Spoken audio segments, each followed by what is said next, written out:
Greetings! Today I have something rather unusual and interesting to have a look at. This is this box in front of me, in front of the camera. While I talk about this, I dare you to guess what is this. So it purposely has got no markings on it. I took them off because that would give away what it is. It's a box. As a clue, I can tell you that pretty much every one of us had at some point contact with this device, and you often get frustrated really much when you get in touch with this, when you listen to this device.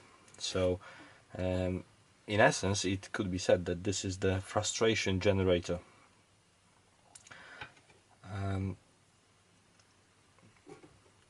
Okay, so without further guessing, maybe this will give it away. Actually, so on the side there is a eject button, so that's a clue. There's a little speaker behind the grill over here. 12 volt adapter input, outputs with a little telephone symbol, and I think by now you should know what it is. 8 ohm and 600 ohm output, switch to switch the speaker on or off, and volume and tone, and a LED indicator to see that it's working. So I'm sure you've guessed by now. This is the horrid device that plays music in the background when you call some company and you wait in a queue and you're listening to music, and as I said before, you just get frustrated because no one's there to talk to you. You just have to listen to a machine. So today I will be taking this apart to see what's it made of, what makes it tick, and yeah, let's get to it. Now, this has got a cassette player in the front, and the device is made by Premier Technologies, as you can see over here, made in USA. The unit is quite heavy. It's an industrial thing. It's the whole thing is metal, and it's tank quality, so it's pretty much indestructible the way it's built. So let's undo the screws. There's 2 screws on the top plate,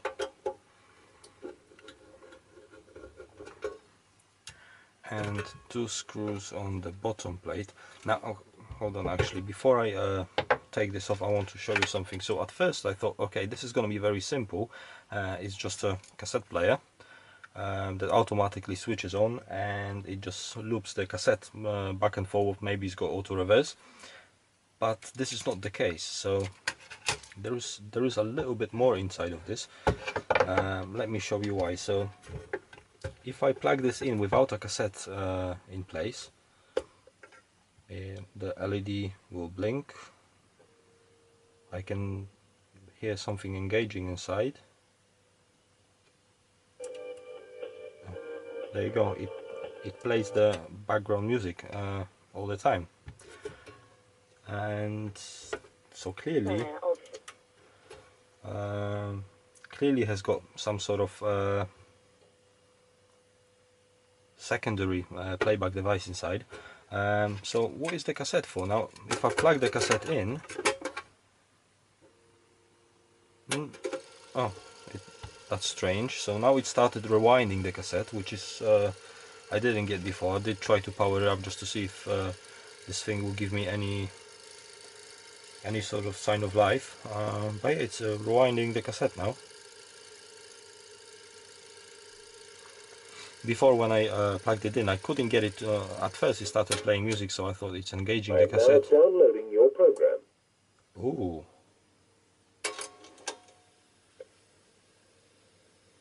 It says it's downloading a program. So could this be that the cassette is actually not for audio, but like on old, that this is effectively a small computer, and maybe the cassette itself has got a program? Would it be that sophisticated? I'm quite surprised by this. I didn't get this behavior previously when I switched it on. So yeah, that's gonna be a little bit more exciting than I thought. But anyways, let's interrupt downloading the program by unplugging the switch. Oh, I can't unplug the cassette now. Maybe that wasn't a good idea. Ah, there we go. Well, let's see. Will it give me any message now? Please insert the cassette with the tape to the top and the label towards you. Ah, okay. So it says, please enter the cassette inside. You heard it. So I purposely do not want to play back the whole thing because I just don't want to make it obvious where which sort of company it came from. But yeah.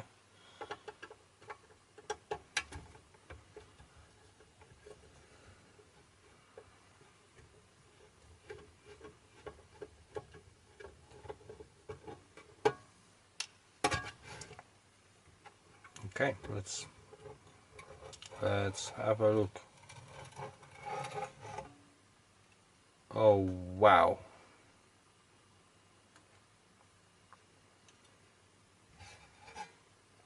Okay, the back case is pretty much nothing, it's just a piece of metal. Have a look at this. This is very old, so there is a lot of dust and stuff inside. And wow, okay. So looking at the back, there's quite a lot of tracks. Let me see if I can just zoom in a little bit. It's a double-sided board with lots and lots tiny little tracks going between the pins of the devices on here. There's a little diode mounted on across a cap, and on the board itself, what we've got is, first of all, we've got this, which is analog devices ADSP 2015 KP55 LRU20. Oh, sorry, I was off camera. There we go. So ADSP analog devices ADSP 2015 KP55 LRU 27067A 2.2, socketed nicely. Here we've got Atmel 8027C512, so that's just some memory. That's clearly running a program. And yeah, actually at this point I'm inclined to say that this whole thing is digital, in a sense that the cassette may have pre-recorded section of voice, which then would get converted A to D, or possibly it has the whole thing is digital already on cassette and it doesn't need A to D converter. There is a Atmel ATF 16V 16V8 BQL. That there is definitely a lot more digital stuff happening here that I originally thought. So you know what, let's let's take the board off of this.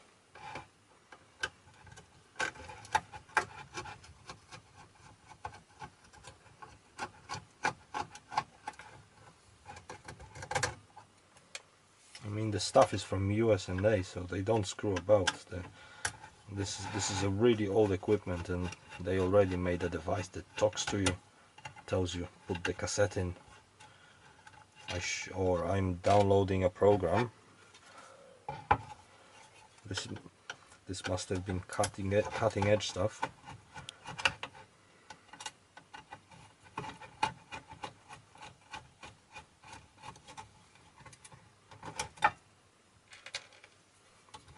And the last one. I really thought originally that this is just going to read off a tape and it's going to be basically a pretty basic cassette tape player with pre-recorded I don't know, 15-20 minutes of music. I'm not sure how much on this could have fit. There isn't much tape inside, so I would have thought that that's how they've done it, and that would have been simple and it would have worked. But clearly there is a little bit more to it than I thought. Okay, how is this going out now?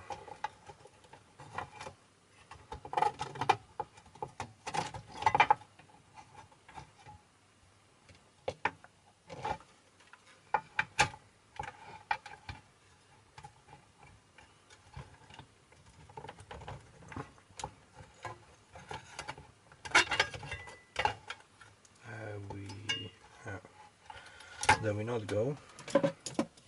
A little zip tie, I need to clip that.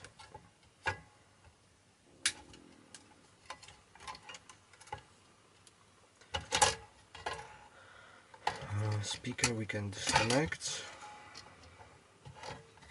Cassette head we can disconnect, and there is we can leave it at this. So yeah, so here we've got a cassette tape player, but it's unusual in a sense that there is a little electromagnet actuator that actually engages the whole mechanism.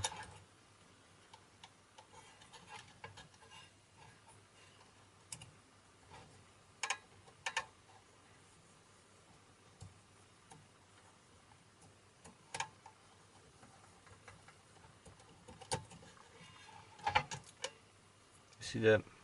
Let me show you. So this bit here engages the electromagnet engages, and that's how it presses play. And then when it turns, maybe I'll get it to do it. Oh, now it stopped.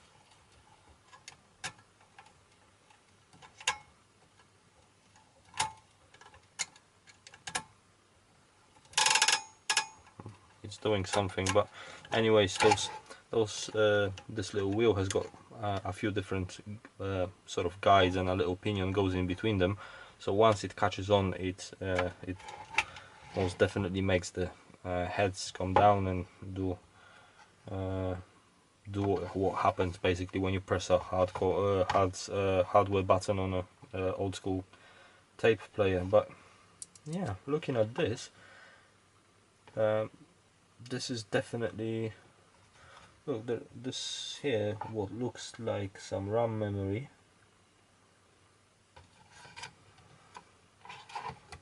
This bit here would be an audio amp, which would be driving both the speaker and the 8 and however much was it, 600 ohm outputs. So that's why it's just a little bit beefier than your usual tiny amplifier. It will definitely be an overkill for a little 8 ohm speaker. But yeah, okay, this actually calls to do some research and see what those parts are.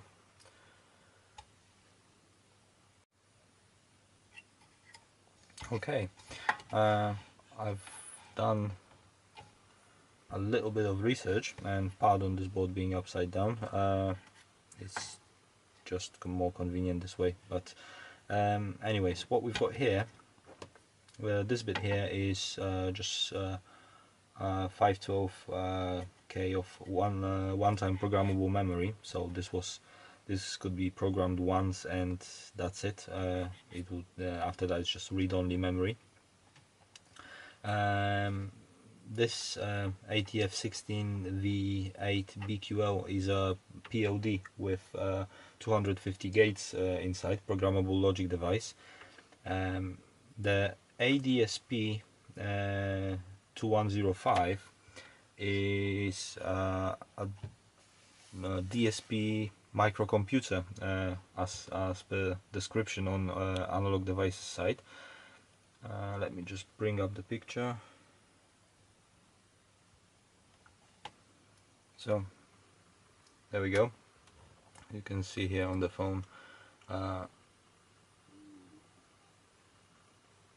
There we go. So this is the architecture. The 2105, the model that we have here, is the low-cost DSP. That's what described this as. But I'm quite sure that this this as it is did cost quite a bit of money, you know. So it's a 16-bit fixed point DSP microprocessor with on-chip memory, enhanced Harvard architecture.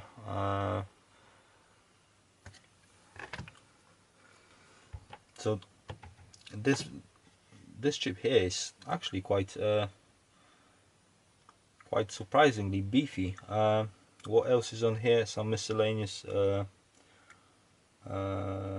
just 7.4 series in 40 series CMOS, and TDA 3420. That's a super low noise preamp. I looked that up. LM317, just voltage reg, a couple of caps. The audio amp, this is gonna be just some, most likely TDA something, just a box standard audio amp. This transformer here is most likely for matching into the 600 ohm output rather. So this cannot drive the 600 ohm as it is. It probably goes through a transformer just to match the output impedance, and that's all there is to it. And there's some RAM memory for the whole thing, and this is probably what stores the whole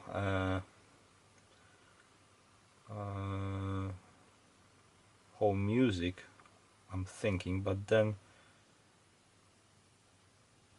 this would get actually erased when you unplug the power. So you know, I'm not exactly sure which bit holds the whole lot of the memory.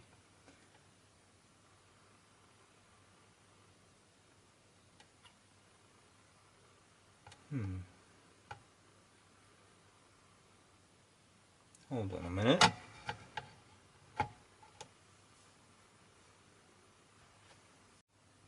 Okay, and it's all clear. So this is not RAM, it's flash memory, so electrically erasable memory. So this is what stores the whole audio tracks and the whole program basically, which is read off the cassette, which I originally thought has got the audio music background thingy playing. Another interesting chip here. This here is that's H-bridge drivers for the motor. So the way H-bridge works, it basically you can reverse the polarity of the circuit and make the motor go either direction. And yeah, I think that's all there is to it. As I said, surprisingly complex piece of kit. As for, you know, I can think of at least one way of making similar device in a lot simpler way, but possibly this had some advanced functions. I'm not sure what, because there isn't any connector to it and any buttons on it to get it programmed. So possibly through the actual cassette, which had a program, you could program it to do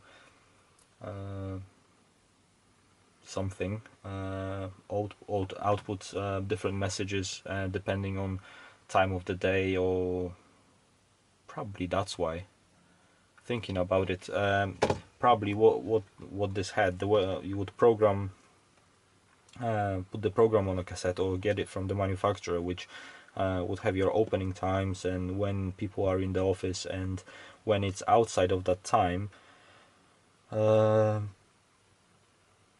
it would display a different message. It would say, sorry, there's no one in the office anymore. But when it's in the business hours, it would say, yeah, please hold until someone comes over and talks to you when they finish drinking their coffee. Yeah, so we've got a crystal. Let's see what crystal is this. 12 megahertz. So 12 megahertz crystal. Yeah, yeah, interesting, surprisingly, as I said, surprisingly complex bit of kit for something relatively simple, but yeah, there we go, a surprise. So I hope you enjoyed the video. If you did, click like, subscribe, or